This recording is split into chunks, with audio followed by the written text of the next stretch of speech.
सबसे खास बात यह है कि महंगाई, बेरोजगारी, शिक्षा जो है हम लोग के जवानों को, बच्चों को नहीं मिल रही है। तो मोदी सरकार किसी को रोजगार नहीं देता है। नाराज है मोदी सरकार से? बिल्कुल नाराज है। मोदी सरकार को रोजगार देना चाहिए। महंगाई इतना चरम सीमा पर है।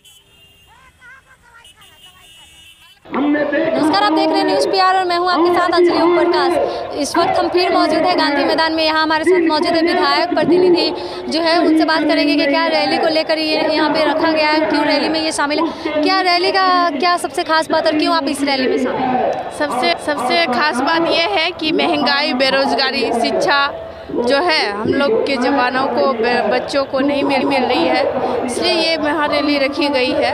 और इस रैली में पूरे राज्यों से लोग आए हुए हैं और हम इस रैली का समर्थन भी करते हैं। आप बताइए, इस रैली का सबसे कुछ खास महत्व गुण या क्यों पार्टी, मतलब इससे क्या फ़ायदा होगा गरीब लोगों को? इस रैली से, महारैली से क्या मतलब नुकसान है, फ़ायदा है? किस पार्टी को ज़्यादा इससे बेनिफिट होने वाला है, उस पर क्या कहेंगे?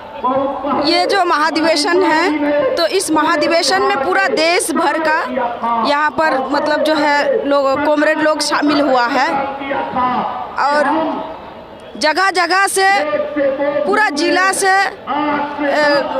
जितना हमारे कार्यकर्ता है यहाँ पर लोगों को लाने का काम किया है।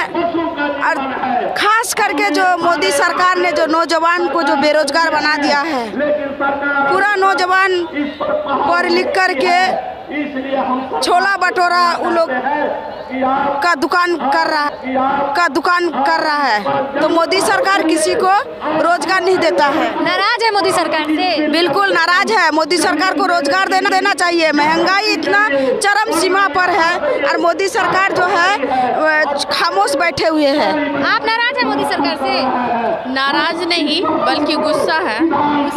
गुस्सा है इसलिए कि हमारे जो नौजवान छात्र हैं वो बेरोजगार, ठीक है, सिर्फ परीक्षाएं ले जा रहे हैं, इसकी कोई गारंटी नहीं कर रही। परीक्षाएं तो हो रही है, परिणाम नहीं आ रही है। ये परिणाम नहीं आ रहे हैं और परिणाम आ भी रहे हैं तो इतने ही लेट सेट की बेरोजगार होने की वजह से अब विद्यार्थी चाय बेचने लगे। यही कारण है। बहुत से ग्रेजुएट विद्यार्थी हैं या फिर टेट के एग्ज़ाम दे के रखे, बीटेक किए हुए हैं, सब बेरोजगार हैं और तो उसके वजह से चाय बेचने का काम कर रहे हैं। मोदी जी चाहते हैं कि पढ़े लिखे लोग अब चाय बेचें। ऐसा क्यों बोल रही है कि मोदी जी ऐसा चाहते हैं चाय बेचे? क्योंकि एक वक्त में वो भी चाय बेचते थे। हाँ, वो तो यही नाम से प्रसिद्ध हो गए हैं कि हम चाय बेच के बड़े हो गए हैं। अगर चाय बेचे तो हम लोग तो देखे नहीं है भाई। हाँ, ये तो मतलब मोदी जी अगर चाय बेचे तो किसी ने देखा क्यों नहीं कि आप चाय बेचते? आप वही बताए कि चाय बेचते हुए हम लोग क्यों नहीं देखे? नहीं, बहुत बार सुनने को मिलता है कि मोदी जी फकीर है। फकीर भी है, झोला उठा के चल देते हैं। अब उस लोग का वो सोचता है कि हम फकीर हैं तो पूरे देश को, पूरे भारत देश को फकीर बनाए। ऐसा तो लग रहा है उसने ही कहा है कि मैं तो फकीर हूँ, झोला उठा के चल जाते हूँ। कपड़े के और जूते की क्या बात करें, वो सब जानते हैं, आप भी जानते हैं। आपसे बेहतर कौन जान सकता है? तो फिर वो फकीर कैसे होगा भैया? ऐसे फकीर तो हम भी बनना चाहेंगे।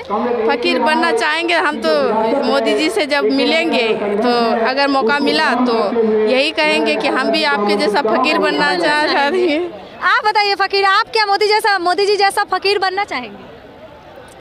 मोदी जी तो रेल बेच दिया, सेल बेच दिया, जितना मतलब सरकारी ज़मीन था सब चीज़ बेच दिया है। हवाई अड्डा को भी बेच डाला, सब प्राइवेट कर दिया है।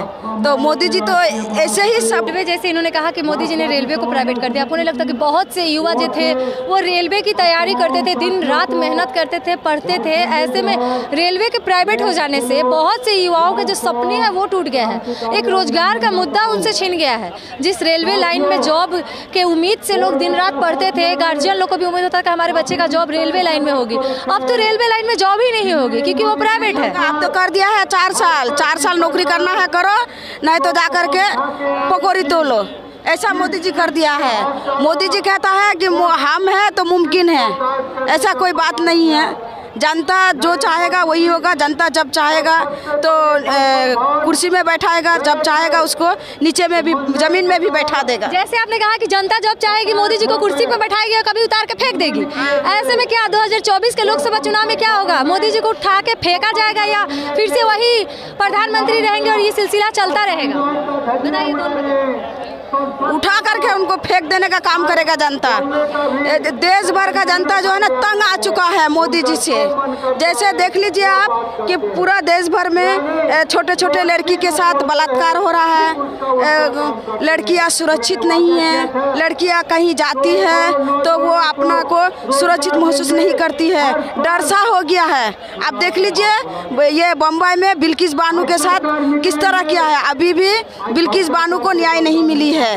पूरा वो जो है दरिंदों को छूट दे करके रखा है। तो मोदी जी का कौन सा अच्छा काम किया है? एक भी अच्छा काम नहीं किया है। नहीं, आप देख लीजिए महिलाओं को वो क्या बोल रहा है कि महिलाओं के लिए मैंने बहुत कुछ किया है। क्या किया है? जीत कैसे? आप लोगों ने भी मोदी जी को वोट दिया था क्या पहले? हम लोग तो मोदी जी को कभी वोट देवे नहीं किए, हम लोग तो लाल झंडा पार्टी करते हैं, लेकिन दूसरा लोग तो हमारे दिए हैं ना। अरे मतलब अगर जनता ही ना उनको प्रधानमंत्री बनाई है जी, जनता ही बनाए हैं। बिल्कुल, तो अब क्या प्रॉब्लम हो गया है? जनता बनाई है अपने आशाओं पर उतारने के लिए, ना कि उसे देश को बेच करके उसे बाहर निकालने के लिए। जनता इस बार 2024 में उसे उखाड़ने का काम करेगी, इसलिए ये महाधिवेशन रखा गया है ताकि हम लोग एक अच्छी प्रक्रिया में जाए और मोदी जी को उखाड़ फेंके। मोदी जी को उखाड़ फेंके। तो सुना आपने क्या कुछ कह रही है? हमारे साथ जो थी विधायक प्रतिनिधि हमारे साथ मौजूद थी, उन्होंने कहा कि इस बार मोदी सरकार को जड़ से उखाड़ के फेंक देंगे, क्योंकि वो युवाओं के लिए भी और लड़कियों के लिए भी काफ़ी हद तक कुछ नहीं कर पाए। उन्होंने एक भी सही काम नहीं किया। 2024 का लोकसभा चुनाव मोदी जी का आखिरी साल होगा। अगर आखिरी साल होगा राजनीति में, वो आखिरी बार प्रधानमंत्री होंगे, ऐसा उनका कहना है।